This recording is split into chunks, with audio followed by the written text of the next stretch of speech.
this is what you've been talking about, for this entire time on this podcast, is that we need to help each other. We absolutely do. And I think we have an obligation to do it. And I think we have not been meeting that obligation. We do not get together as groups and figure out what we need for the people in the group to succeed. Yeah. We often do the exact opposite. We get together as groups and we figure out how to single out people and make sure they don't succeed.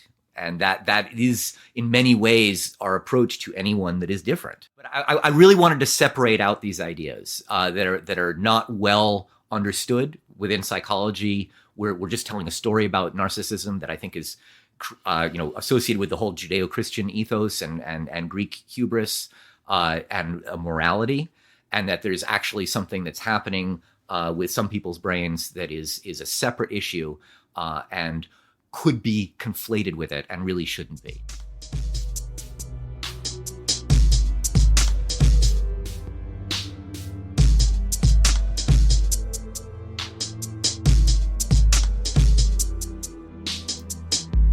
Today is Friday, October 11th, and it is another episode of Mind Body Evolution. How are you, Josh? I am well, Eric. I've been living my life and not doing podcasts for a while, but I thought we could get another one out there. Well, there's been a lot going on in the world. There really has been, and let's just acknowledge the hurricanes and the people who are living without power. Seeing and the politics, I want to focus on that because of actually the problem I'm going to talk today. Acknowledging other people's problems is something that narcissists don't do. We're going to talk about narcissists. You're starting off with other people's problems, and I now have to ignore that and talk about narcissism instead. And so this is already it's a problematic discussion. And it's the nature of narcissism to be a problematic discussion because you essentially start talking about yourself right away. Yes, well, I did think that since we hadn't spoken in a few weeks and America has been slammed by natural disasters, that acknowledging that would be... Well, I think part of the problem is both political narcissism on the part of individuals, but also cultural narcissism on the part of our culture. Well, isn't this a cycle? Don't these two things feed each other? I think they do, but I want to talk a little bit about not politics. I think that would be refreshing for everyone. Exactly, yeah. I think it would be interesting to think about really what narcissism is and sort of a little bit of the history, and then try and talk about what's really going on in the brain. Because it does seem like narcissists are now practicing out in the open unashamedly. Yes, and is it narcissistic to say you're not one? I don't know. It's difficult. Well, that becomes a tautology, doesn't it? Well, it would also be narcissistic to say you are one. Which is one of the problems. It's a very ill-defined word, and it really has been for a long time, and it's directly related to the sort of Christian ideas of pride being a deadly sin, and the Greek ideas of hubris leading to your downfall. When you say you're equal to the gods will then crush you. And so these have been within our culture for a very long time because people who are essentially seeing themselves above their society are dangerous to society. And so we've seen this in our mythology and our religion for quite some time. But it wasn't coined as a term in psychology, well, until psychology was existing. Narcissism. In the 19th century, yes. It's a psychological term that was created by psychology. Right, as psychology was inventing itself. So Havelock Ellis in 1889 was thinking about these myths, just like Freud was thinking about these myths in the turn of the early 20th century, and what it means to be totally self-obsessed. So Narcissus was a very beautiful young man who loved his own beauty, and the nymph Echo. Help me for a second. Narcissus, where are we in time? We're in and ancient space? Greece. We're in I ancient think Greece. we're on the slopes of Mount Ida. I'm not sure. Okay. We're on a mountain But somewhere. we're in ancient Greece. We're in talking ancient Greek Greece, mythology. Greek mythology, and we're on a mountain on the Peloponnese somewhere. And the nymphs that live on this mountain include Echo, and Echo was left as a lookout by Zeus to warn him when Hera was coming, and Hera caught Echo and cursed Echo to only repeat what other people say. Which, if you imagine a narcissist, would love that. That's perfect for a narcissist, only repeating what you say. Mm-hmm. And so Echo fell in love with Narcissus's beauty, but failed to communicate successfully with him because he wasn't listening to her. And he couldn't understand what she was trying to say because she could only repeat back what he was saying. It should have been a perfect relationship, but it didn't work out. And so instead, he sat and stared at his own reflection in the water, and basically was cursed by the gods for having turned down this beautiful, slightly mentally challenged nymph. And he was turned into the flower Narcissus, basically a jonquil, a daffodil. Mm-hmm. And they sit by water and they're beautiful and they are wonderful little flowers. So it was Echo and Narcissus are often seen as these sort of emblematic of a secluded rocky grotto where you hear the echoes of the water splashing and there's a little flower looking at itself in the water. But if you think about it, it is truly a tragedy of not being able to communicate, of being only to repeat back what someone can say, and then being completely separate from everyone else and everything else, and then not being listened to. So both of them have that separation. Yeah. And so this was the idea of narcissism. And so the early psychologists saw it as a sexual perversion, and that it involved sexual love with oneself, and that Freud saw it as a developmental stage, and that essentially in the polymorphically perverse baby who loves all touches on themselves everywhere because it's all wonderful was seen as sort of this primordial narcissistic stage when everything's about them. And babies definitely are that way. If they don't get what they want, they scream, and they don't really care about you in those ways. They can only care about themselves. And so it makes a certain amount of sense in that context.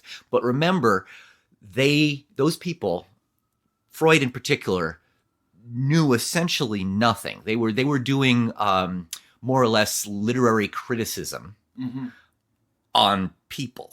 Right, on what people said and did. Yeah, exactly. And so they were using these myths and these ideas from Greek myths, from the idea of pride goeth before a fall, and all these ideas of a dangerous, problematic regard for oneself, and then saying this is what people are experiencing. And because they came up with it at a time when we were discovering the idea of we have these thoughts in our brains and we should name it something, so we'll call it psychology, the study of the brain, without really knowing what a brain was. It's just a black box that has thoughts coming out of it.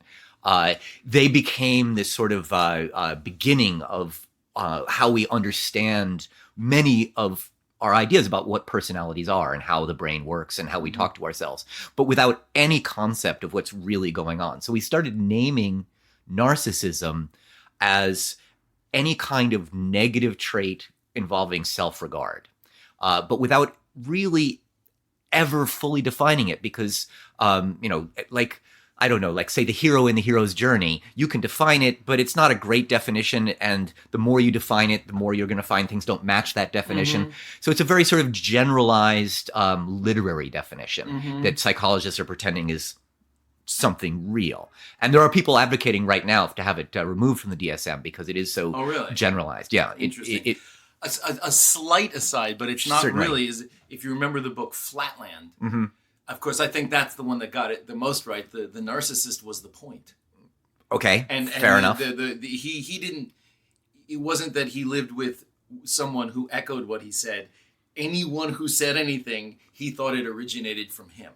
Interesting. Interesting twist on that. Yeah. Anyway. So it's a somewhat solipsistic way of looking at the world where everything is contained within yourself. Exactly. and the regard is towards oneself, with a long history in Western culture of thinking any regard of the self is potentially dangerous. I mean, and we all have that in ourselves. We have to think about ourselves to take care of ourselves. And that's part of the reason why I think they want to remove it from the DSM, because it has this sort of cultural baggage to it, where many religions have decided that you can't have any regard for yourself, that you have to put down anything that's nice. How does that really work? I don't know. I met in real life. I met a lovely bunch of Mennonites in Oklahoma, and there was this 7-year-old kid in really cool looking bright red cowboy boots, and I looked at him and said, "Hey, those are some really nice boots." And he looked at me like I was torturing him with a test, and I realized that is an actual test they give to each other. And he said, "No, not really. They're just okay." And I said, "Oh, I see. You're right. Those are just average boots, and I don't really like them that much." No, I wasn't going to get into it because it was just going to get worse and worse. But these you gave him the evil eye by liking something that he had on something him. like that, and this has been within our culture for a long time. So yes.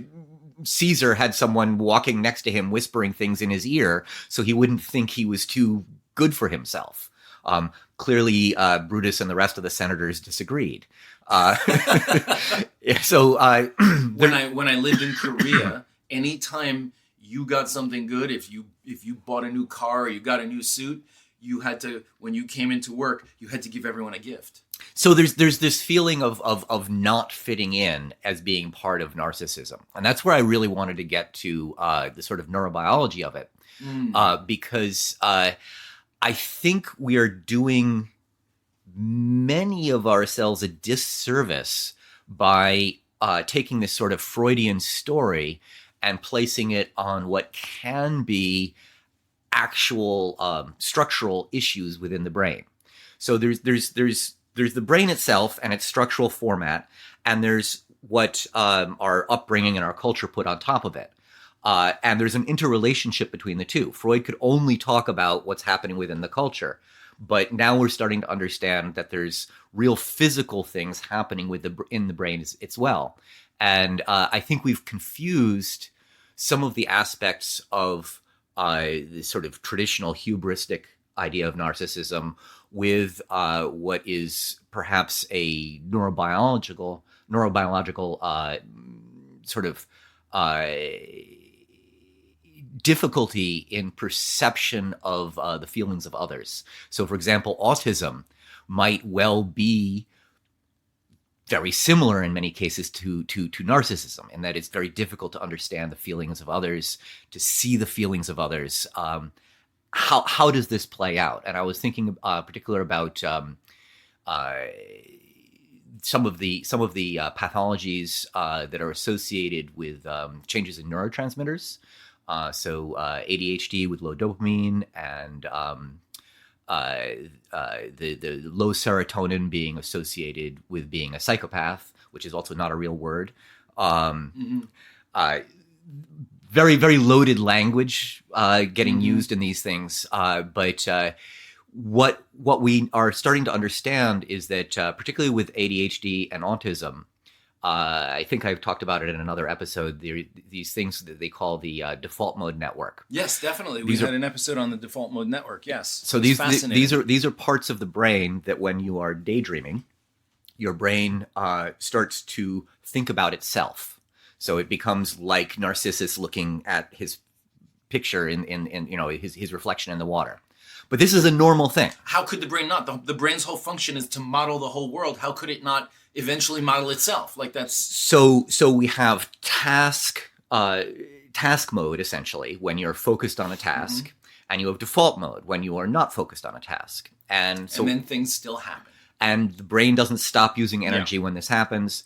And so what we think is going on is you're basically going over who you are, and you're making who you are. So your relation to each other, your relationship to yourself, your relationship to past events is all being gone over every time you're not actually doing a task. When people have ADHD, their default mode network doesn't engage in the way quote unquote normal people's do. But people, it's very confusing. There's two descriptions of it. It can both engage too much or too little. When you say it, you mean the default mode network in so ADHD people? ADHD people have a default mode network that is more difficult to differentiate from the task mode network.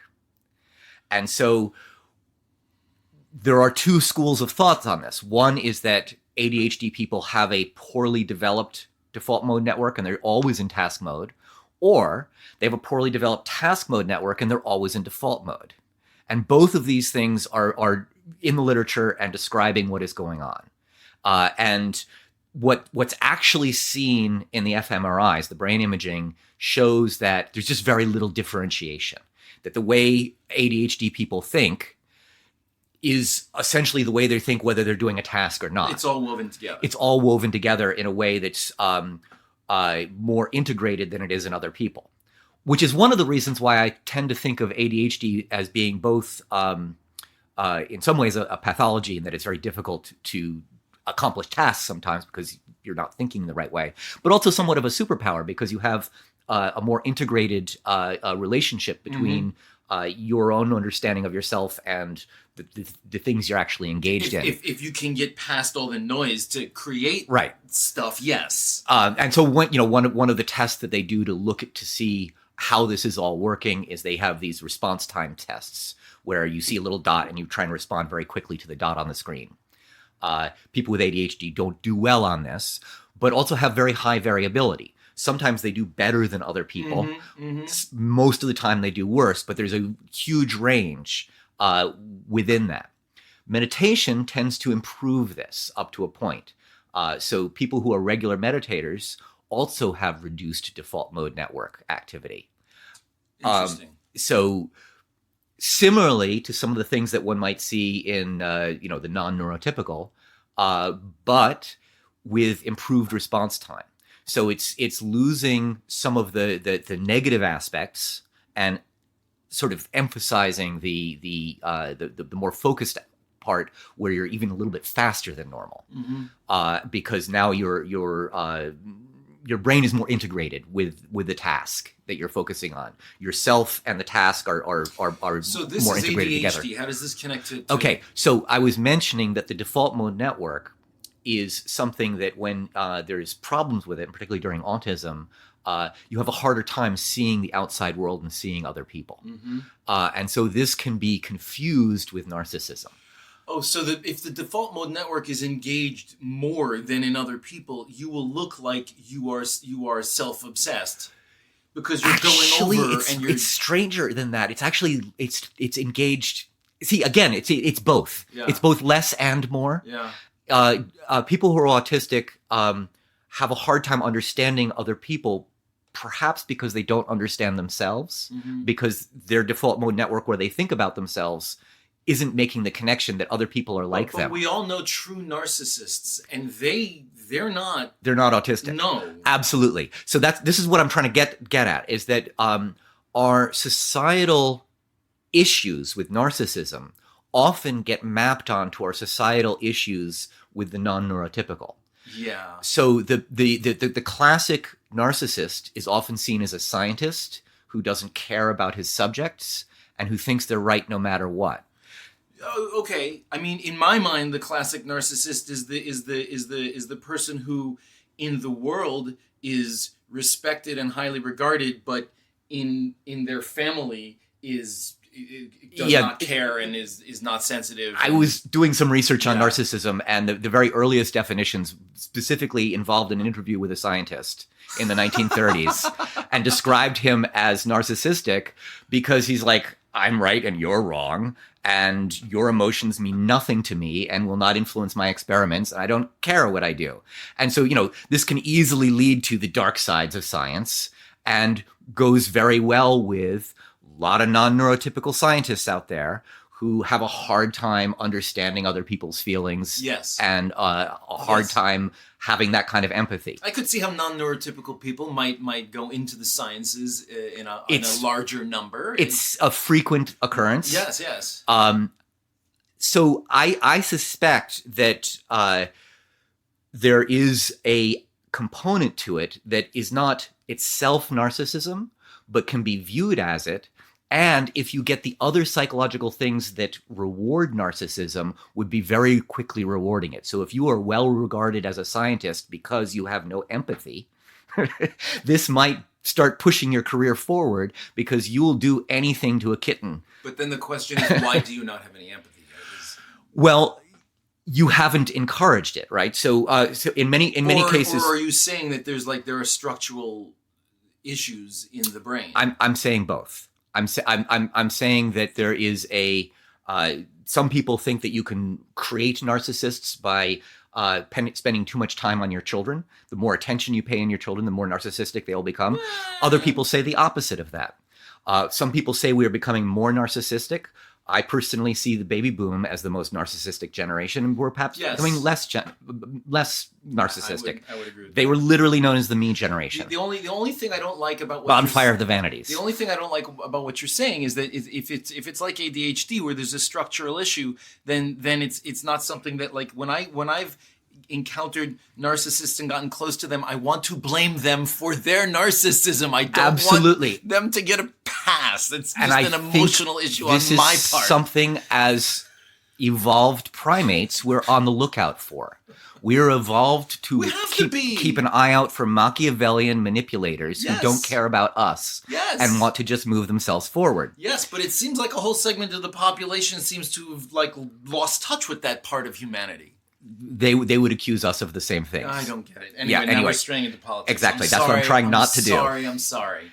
So what I'm trying to say is there's this ill-defined idea of hubris and narcissism within our culture that we see negatively. And there's something that is real that is happening with the non-neurotypical that often gets confused with it. And, certainly I'm ADHD. And as a teacher, I feel the need to tell people when they are wrong. And I have been accused of being narcissistic because I often immediately tell them when they're wrong without trying to pat it around their feelings. And I've worked at that really hard so that they don't feel bad. But, when I first started out as a TA, I would correct everything, including grammar and pronunciation. And anything I saw my students doing wrong. I bet they loved that. And they literally came to me and said, "You're making me feel small." I'm like, "I'm what?" And it had never occurred to me that I was actually attacking them. What a wonderful thing to learn. Like, that's a great lesson for you as a teacher. So this is something that I was prone to with ADHD, but I have, more of a brain than just that. Do you think that was because of ADHD? You think that other people didn't have this issue? I think that there are different things going on, that there are people who have self-regard that is on a higher level in the idea of I am the CEO and everyone loves me and I can do no wrong. Mm. There are people who move into that pattern because they've been that way their whole lives, perhaps by upbringing. And there are people who have a non-neurotypical brain, essentially, that can lead them in that direction. Mm. And if you start reinforcing it, so if both goes together, it's much worse. Right. If they have this predilection and they also become successful, the next thing you know is you've created a monster. So let me give you an example of how we are very, very careful about this without really understanding that we're not careful at all. Okay, so many schools now have strong anti-bullying programs, and it's really, really important to not bully. And bullies are often seen as narcissists who are picking on people and are threatening them and are dangerous. And so it's often addressed right away. We have zero tolerance for any threatening behavior from one person to another. We all have to have empathy for each other. So my son would often get in trouble for he would be doing his own thing, paying no attention to anyone, and a teacher or another student would come and try and stop him doing his own thing. Well, let's point out that your son is one of these quite non-neurotypical. Yeah, as am I. Right. So he's a little further along the spectrum, but perhaps. And okay, so he stepping back just one moment. Stepping back a second. Autism is seen as extremely heritable. Like something like a 0.6, with a 1 being Really? 100% heritable. Yeah, and with some of the negative aspects of when you break it down into particular pieces, a 0.3 heritability. So very strongly heritable. Yeah. And this is in twin studies where it's not your upbringing. Mm-hmm. So identical twin studies, Yeah. Strong heritability. So that he would have something that I have would be likely. Yeah.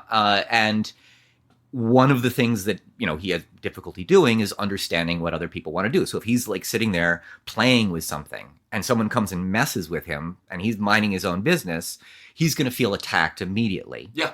And then no one's going to understand the response that he then says. He's Mm-hmm. like, I'm going to stab you or something. Or, when he was 3 years old, someone would try and reach under a table and pull him out because they didn't like him there, and he'd bite them. Yeah.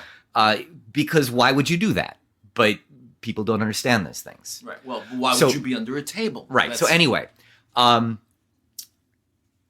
recess, people had to run out and grab a ball. And there was only like 4 balls. And so there was one group of boys who needed 2 of these balls for the game they were playing. And Sam got one and someone else got one. So everyone was happy with it. But then they decided they needed another game going. So they said, "We need your ball, Sam." And he's like, "No, I'm using this." And so they waited until he kicked it and it rolled away. He was still engaged with it, but they grabbed it as soon as it rolled away and went to play their game. So he's like, "Fine, that's the rules we're playing with." He waited until they kicked it and it rolled away, and he grabbed the ball. At which point the entire team jumped on top of him and crushed him to the ground. This was not seen as bullying. When he was being messed with by a teacher or another student, that was seen as bullying by him. But when an entire team worth of boys jumped on top of him and sent him to the infirmary, that was not seen as bullying. Well, he ruined their game. He ruined their game. And so this is what I mean by people often confuse narcissism with the way ADHD works. He was seen as being someone who doesn't care about other people, someone who just wants the ball to himself, someone who's being selfish, because he doesn't fully understand all of the feelings of all the other people involved. And so they were very justified in hurting him. And the school agreed with them. The school did not get any of them in trouble, saw him as having the problem, and did not understand that this is actually classical bullying. When you have a whole group of people ganging up on one person, that's what bullying is. Right, but the schools now are set up for one against one. And so they're specifically seeking out narcissists who are willing to in some way hurt another person because they don't understand that other person as being important in some way. And so there's this confusion between what's actual narcissism and what is a non-neurotypical arrangement of not understanding yourself and others in certain ways. Again, I think that there are advantages to the way my brain is put together. I can understand myself in ways that other people might not be able to. I can focus on things in ways that other people can't do. I'm also very, very distracted.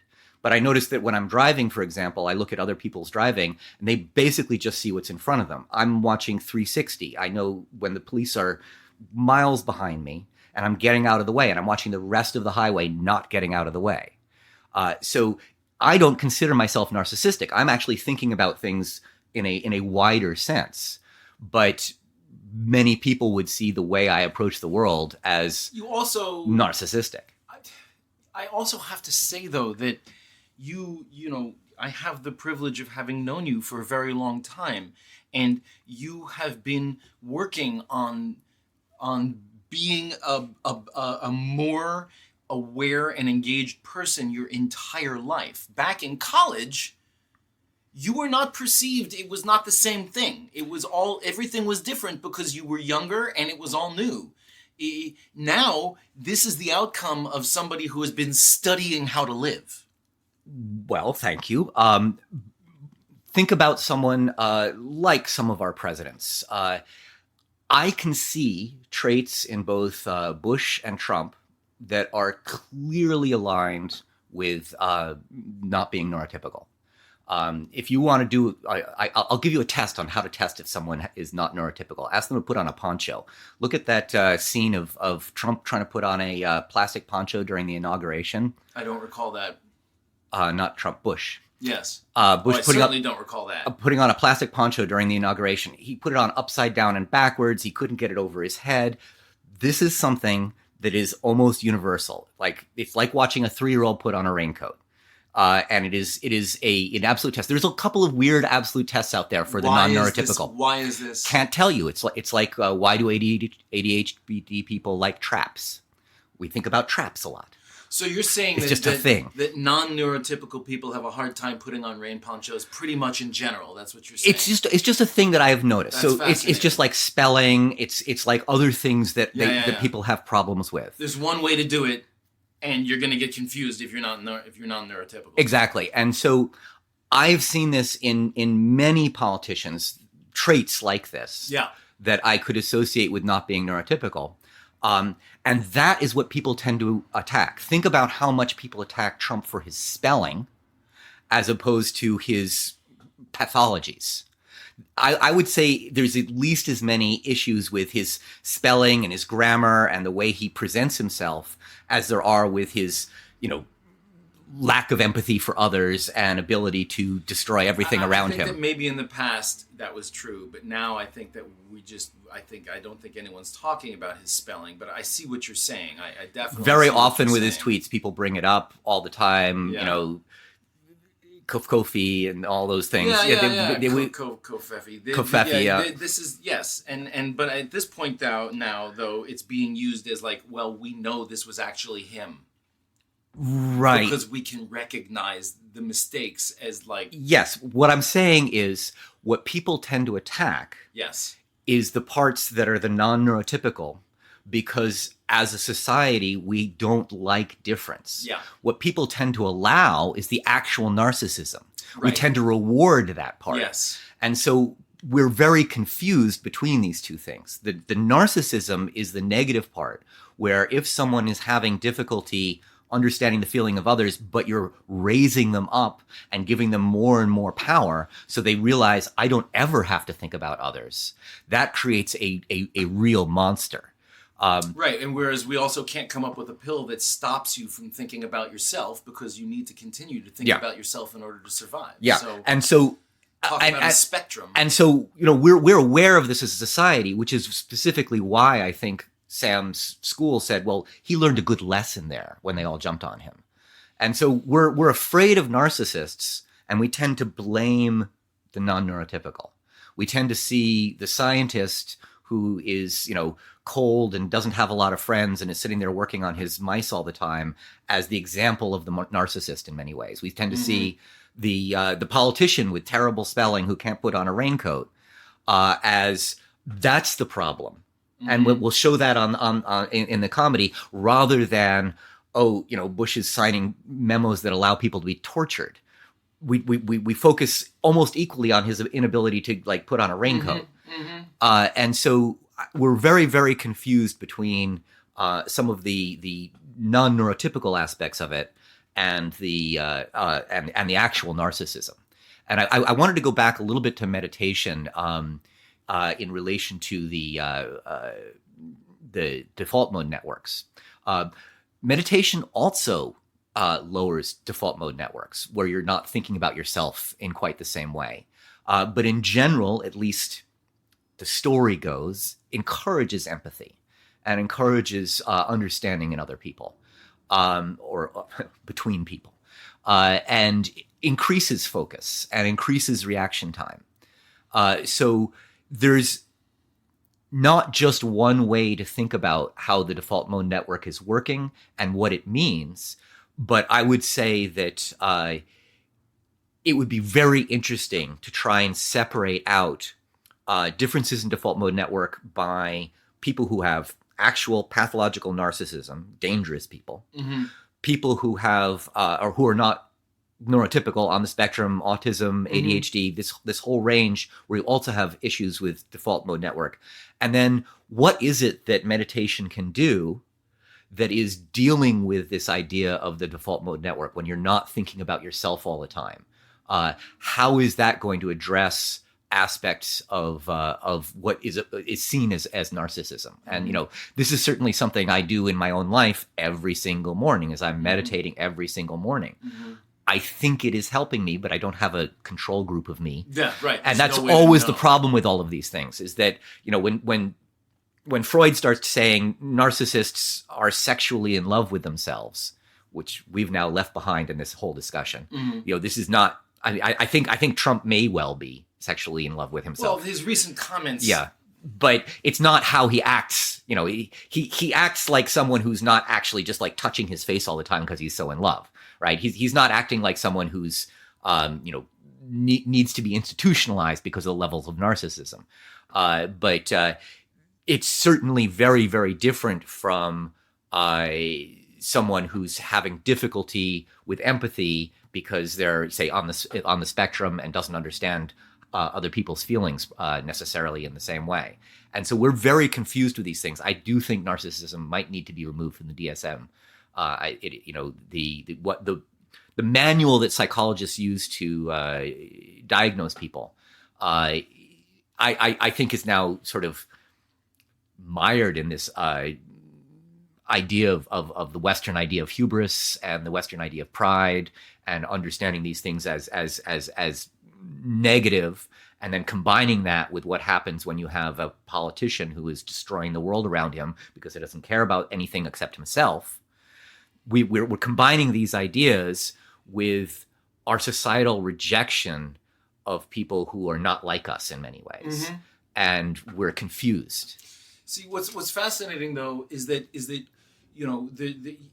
easy to understand the narcissist who is raised up in the terms of the CEO or in terms of the scientist, because those things, have behaviors that would elevate those narcissistic tendencies within those fields. But when you talk about something like politics, where the purpose of it is to improve the lives of the greater number of people, and you have a narcissist in there who is not about that in any way, why is that a popular thing? Why are we going for that if it's not tending towards the greater good? One of the interesting things about descriptions of narcissists who are being rewarded for their narcissism, the CAO, the politician, is that they're often coming from an outside situation in some way. So that we knew Trump was terrible in New York, but the rest of the world wasn't seeing it in the same way. The rest of the country wasn't seeing it the same way. No.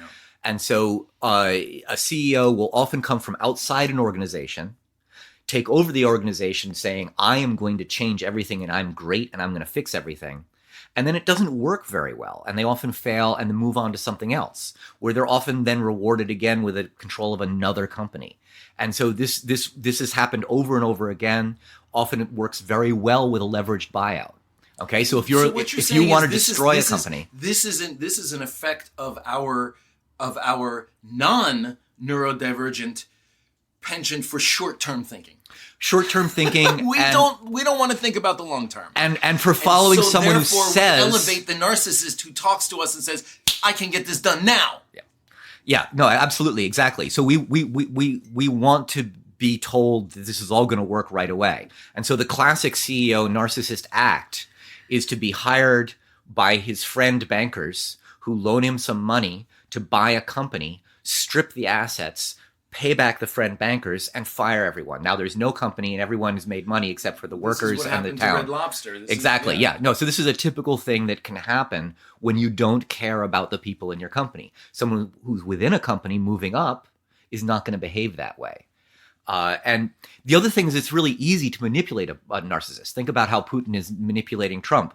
It's very easy to say, you're the best and you're going to continue to be the best if you just do these things that I need you to do, because then everyone will love you.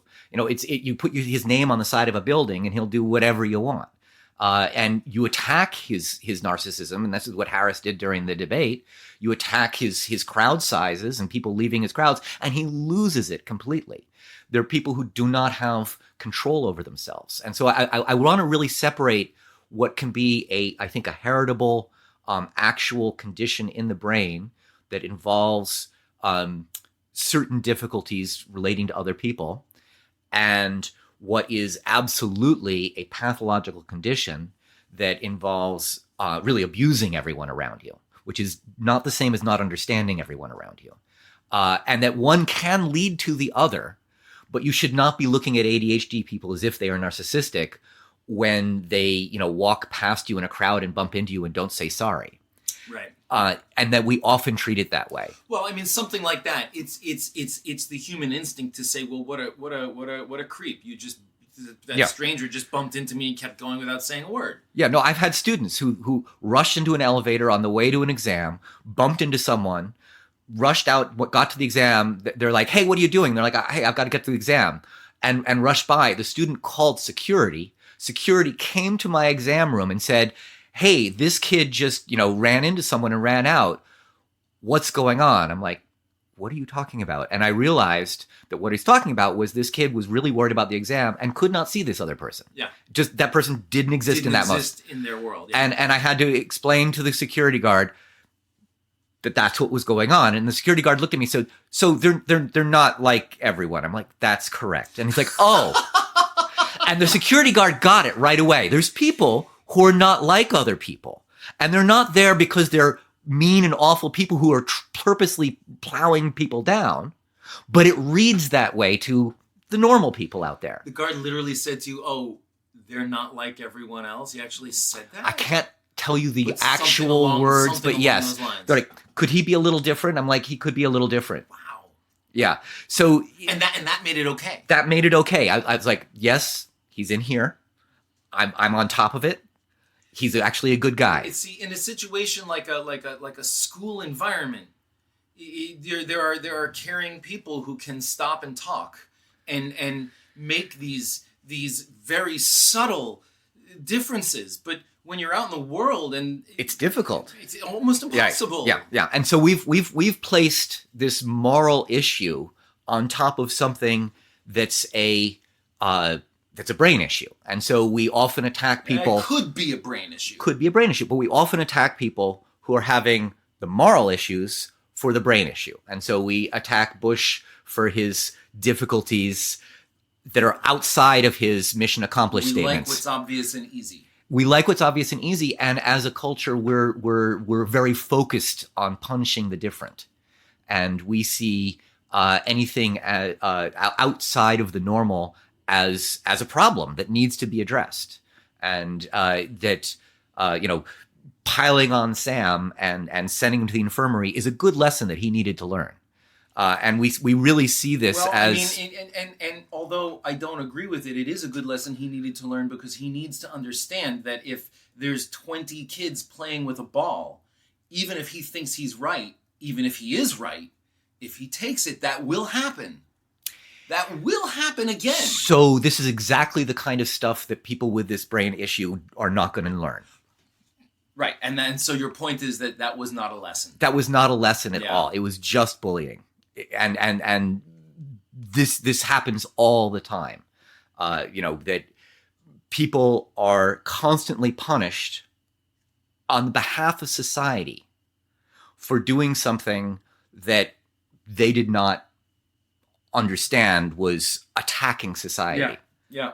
So in boarding school, I didn't make my bed, which meant that I got a point off on inspection, which meant that my dorm wasn't going to get pizza that Friday. So the dorm master had the students grab a garbage can, and like a full-size garbage can, and dump it on my bed as a lesson to me. I understand what they did. I still don't see that as something that was in any way a useful lesson. That was bullying. This is one person in the platoon does something wrong, everyone has to do 40 push-ups. Right. And so this is a way that we often train ourselves. So, when I got into theater, I would be reading a book and the lighting design guy would steal my book because I was acting differently and I wasn't being part of the group. And I was an assistant stage manager. We're sitting there in between things. I just would open my book and read it, put it down, walk away and do stuff, come back, my book's gone. Because I'm being punished for being different. And so this is very much something that we have as part of our society. I mean, we think that if we punish the different ones, that they'll stay in line. They'll stay in line and they will learn. And so we see this as an antidote to narcissism. Reading a book is going into your own head. You're not part of the group anymore. This is what I'm trying to say, is that I think that we've confused some of the moral issues with being a monster with the actual brain issues that are heritable and need to be addressed, and can lead one in that direction. So if you have a difficulty understanding the emotions of others, and you're put in charge of things and told you're great when you do it, and there's no repercussions for anything you do, you could understand ending up being like someone like Trump. But there are a whole bunch of people who don't go in that direction. So that's one of the things about being non-neurotypical, overrepresented in the sciences and in jail. These are people who have a difficult time, but if they can find their way, they can do very, very well. But then there are also people who are just entitled and mean. Yes, and they have nothing to do with the non-neurotypical, and so they are just working a system in a way that is going to benefit them, and they're not going to be noticed in the same way because they don't stick out. So, J.D. Vance, I think, has a lot of the narcissism stuff where he is willing to say anything. He'll say Trump is Hitler one day and Trump is my best friend the next day because it doesn't matter to him. He doesn't care at all. Trump, I do not. So Vance in no way is non-neurotypical. He is extremely neurotypical. He did very, very well in school, has done very, very well understanding what other people want, understanding other people and manipulating them. Yes. And I think he's being a narcissist in that engaging with other people way that some people don't have the ability to do. And I think he's actually more dangerous because of that in some ways, because he actually understands what other people are feeling and is using that against them. Well, I mean, the basis of my fear of him is that once Trump is gone, we literally don't know what we will have with him. Yeah, well, he would say anything and do anything. He could be anything. Right, but I think he has a more classical, more dangerous, more camouflaged version of narcissism. Yeah, I was scared of Pence. I'm not. It's like oh, that was nothing compared. That was to nothing. The fear Exactly. Of Yeah. Vance. And so this I guess was where I really wanted to go with this, is that we've pathologized something that is essentially a moral question, our responsibility to others, and we've conflated it in many ways with something where people actually have a neurological difficulty understanding their relationship to the world around them, essentially. Because if your tasks and your sense of self are not differentiated well, it becomes difficult to see yourself outside of anything and to see yourself in other things. And I think this is what might be happening with a lot of non-neurotypical people. I mean, this is a lot of your message throughout, which is that we need to be more aware and sensitive to each other because we don't know what's going on with. I mean, there's no way to know if somebody bumps into you. Is it because they wanted to hurt you, or is it because they're in their own head, and you have no way of knowing that. And so when we see people who are clearly dangerous to the world because of their narcissism, we shouldn't be focusing on the things that look like ADHD.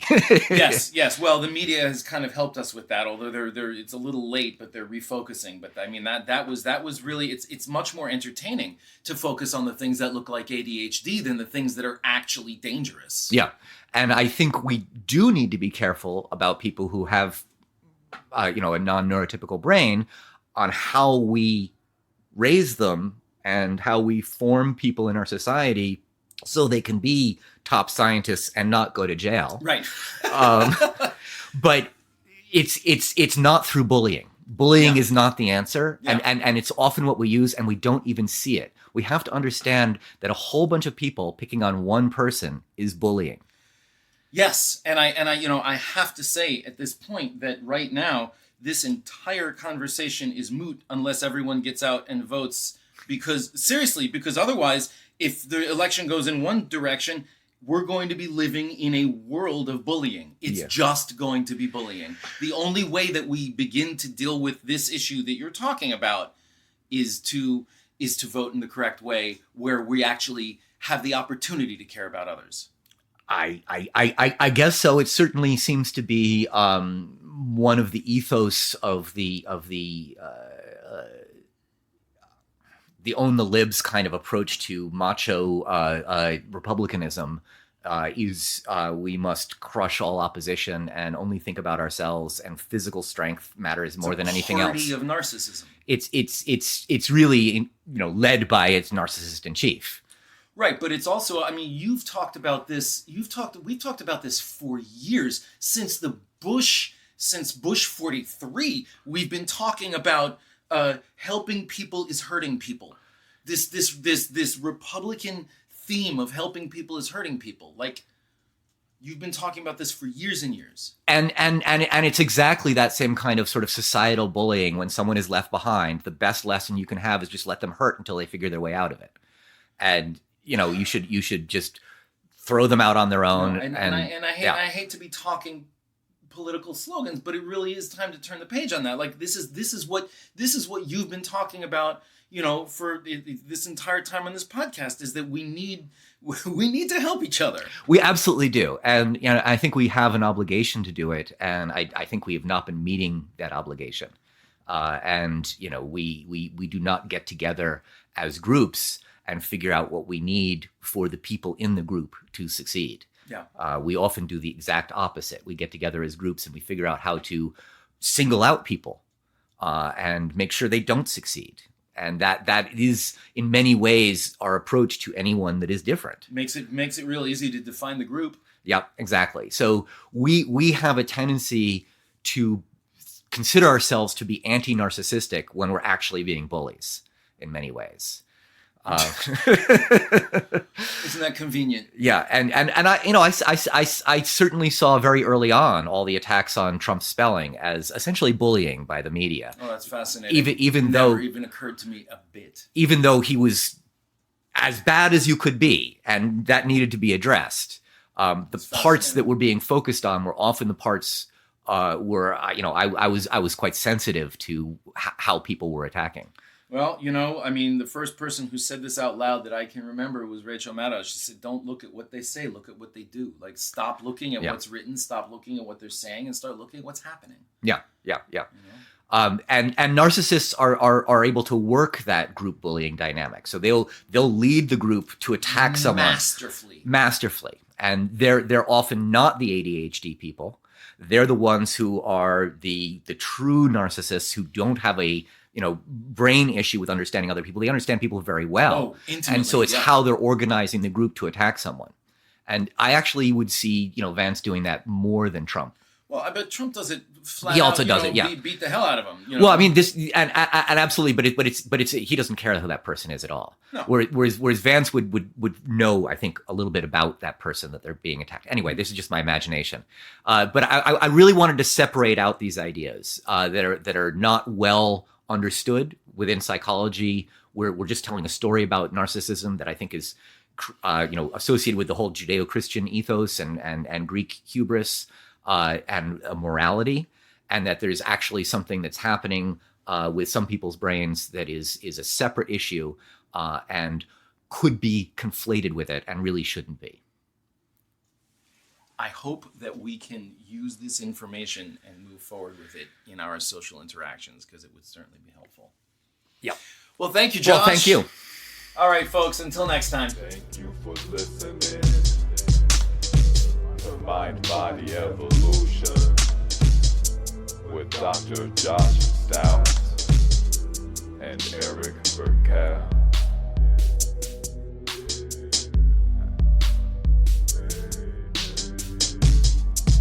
Go to Mindbodyevolution.info for more.